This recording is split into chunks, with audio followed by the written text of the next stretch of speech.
Ever since it was realised that the paddle and pong looks like the shaft of a penis, video games have been embroiled in controversy. And if any series attracts controversy like moths to a big lamp that says cunt, it's Grand Theft Auto. Rockstar Games' flagship product is a media titan, with the latest game in the series, Grand Theft Auto 5, estimated to be the most profitable entertainment product of all time, beating the likes of Star Wars, Minecraft, and Shrek Super Party. This was no accident either. Since the very first game in the series, Rockstar has been riding the bucking bronco of moral panic, converting outrage to income by some kind of alchemist who loves shitty side activities. After all, no publicity is bad publicity, especially when the thing being publicised is a game that lets you take out your anger over your stepdad Bill by running over innocent pedestrians. Today I'd like to look at a few of the controversies that were the easiest for me to write jokes about. The Grand Theft Auto series came out swinging with its very first title, which found itself condemned in England, Germany and France, supposedly for its extreme violence, but more likely for that nauseating top-down camera. As everybody knows, teenagers are highly influenced by the moral guidance of the government, and so sales of the game dwindled once their righteous leaders deemed it unfit for the community. Rockstar realised what they were onto from the get-go and leaped into the controversy like a comfortable bed made of money and free publicity. They even went so far as having articles published that condemned their own game, knowing this would further stoke the flames. Unfortunately, when I tried the same thing, the results weren't as positive. Given how ridiculous a few of the controversies in this video are, I wouldn't be surprised if they're still doing that to this day. Grand Theft Auto 3 marked the series' leap into 3D, bringing with it another dimension of fun and another dimension of controversy. While some people are upset about the violence present towards law enforcement and innocent civilians, the real free publicity came from the fact that you could murder a prostitute you had just slept with in order to get your money back, which, while offensive, is at least mathematically accurate. The Australian government banned the game outright because at the time they had no rating higher than MA15+, resulting in hundreds of games getting banned that could potentially turn their VB guzzling, pokey punting population into murderous killers. Australia's rating system is a mess in general, with them only getting an R18 rating in 2011, and even still, some games just get randomly banned when the government wants to look like it cares about children. You might think the place that has the most banned video games would be some kind of ultra-religious Middle Eastern country, but it's actually a place where shit like this happens.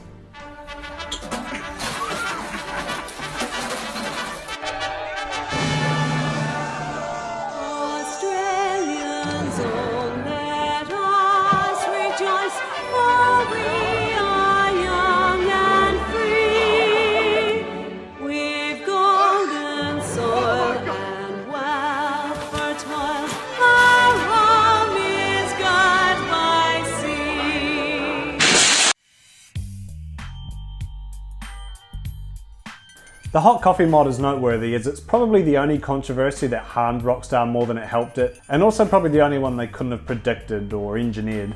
Hot coffee is the name of a mod for Grand Theft Auto San Andreas that replaces the blue balls inducing fade to black sex scenes at the end of the dating side mission with an interactive sex minigame. As titillating as an interactive sex minigame might have sounded,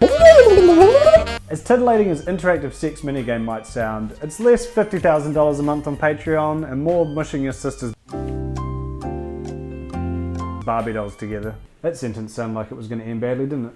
Now, don't let the name fool you. This isn't some fan-made mod that was mistaken for default content. If that was the case, the ESRB would take one look at the mods available for Skyrim before sending the FBI onto Todd Howard for breaking every known law of human decency. No, this was a piece of content left on the disc and simply disabled, that professional perverts managed to unlock by simply swapping the sex minigame value from no to Dex, yes please. It's a complicated situation because on one hand the content is on the disc, and theoretically a company could circumvent age restrictions by just walling off all the naughty stuff and then telling everyone where to download a patch to unlock it all. Which my friend told me is how some developers get around Steam's restriction on sex games, which of course I knew nothing about before he told me. On the other hand, especially with the console versions, you really have to go out of your way to unlock the sexual content, taking more or less the same steps you would take if you were going to install a fan-made mod. Therefore, if it's impossible to experience the adult content without explicitly opting into it, can you really blame the developers if an underage person seeks out the mod? Well, yes, apparently, because the game clearly got flipped from the edgy kid who knows of the cool swear words rating of MA15+ to the homeless guy wanking down the alleyway rating of adults only, a rating typically reserved for purely sexual content such as pornography or private messages with Pro Jared. As a result, a vast majority of the large retailers pulled the game from its shelves, forcing Rockstar's publisher, Take-Two Interactive, to re-release the game with the sexual content removed entirely. Unlike the other controversies mentioned in this video, Rockstar wasn't able to smugly brush it off and were instead scrambling to cover their asshole.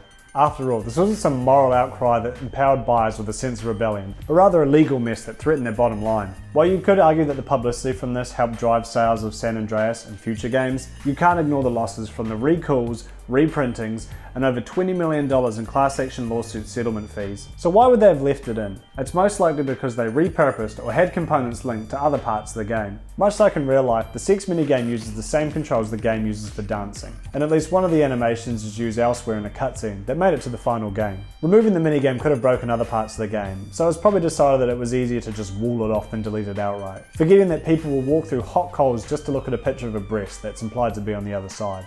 I love the hot coffee mod because at first glance it sounds like some shit you'd hear in the playground from a kid named Dylan, whose mum bought him Grand Theft Auto when he was 11 and you're not sure if she's blissfully ignorant or just neglectful. Yeah bro, you can totally see them have sex, you just have to 100% the game and then eject it while you're saving and then you can totally see her boobs and everything.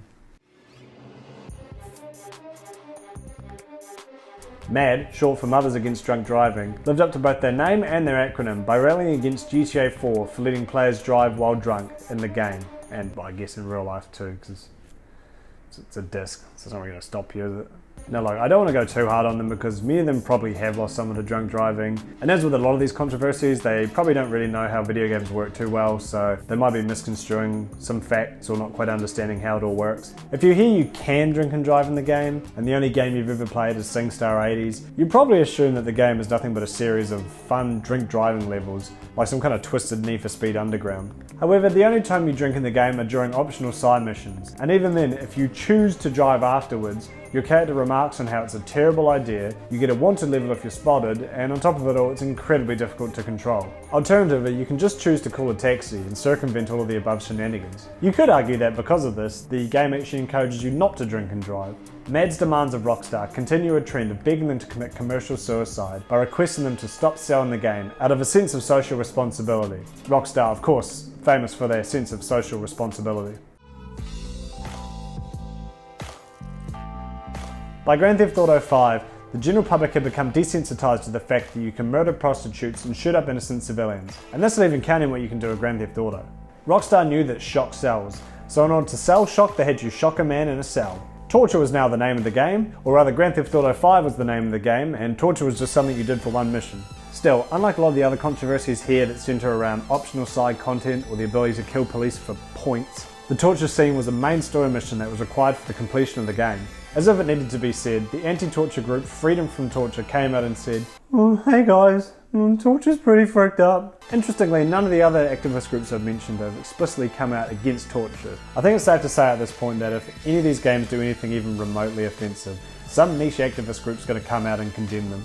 And what might be the only example of a Change to All petition actually doing something, Grand Theft Auto 5 was removed from Target shelves in Australia after 48,000 people signed a petition that claims that Grand Theft Auto 5 encourages sexual violence and the murder of women. To be fair, look at how fucking sick that title and thumbnail combo are. If you were a clueless activist who wanted to strike at the heart of modern day sexism, but, you know, not actually put in too much effort, signing this petition will make you feel good about yourself for at least 2 to 3 hours. As with a lot of these controversies, they take an optional section of what is otherwise a 100-hour long open world game and make it sound like instead of Grand Theft Auto 5, it should be named Kill Woman for Points 5.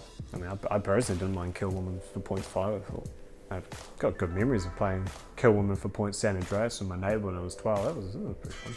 It's a game that encourages players to murder women for entertainment. What? The incentive is to commit sexual violence against women, then abuse or kill them to proceed or get health points, and now Target is stocking it and promoting it for your Xmas stocking. First of all, you can't commit sexual violence in the game? If you do want to sleep with a prostitute, you can. However, it's never a part of the main story, meaning it is a purely optional side mission. Unlike some of the other side activities that were crowbarred in, like that fucking yoga minigame. God damn it. At no point do you have to kill someone you've had sex with in order to proceed or get health points, whatever that means.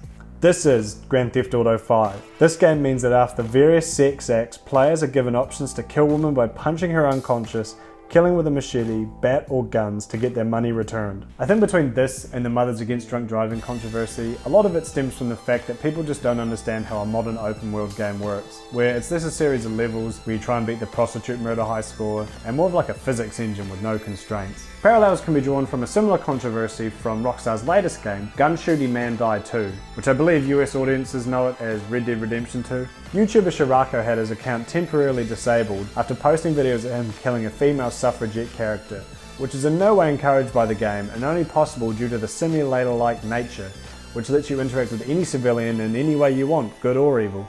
So you could just as easily argue that Red Dead Redemption 2 encourages you to murder suffragettes, when in reality the game will just make you fucking cry. That's the way it is. Cowboys in the showers at Ram. Imagine if, instead of sensationalising it, they just spit straight facts. Would the petition still have been as successful? At the end of the day, success or not, they ultimately failed by further promoting the game.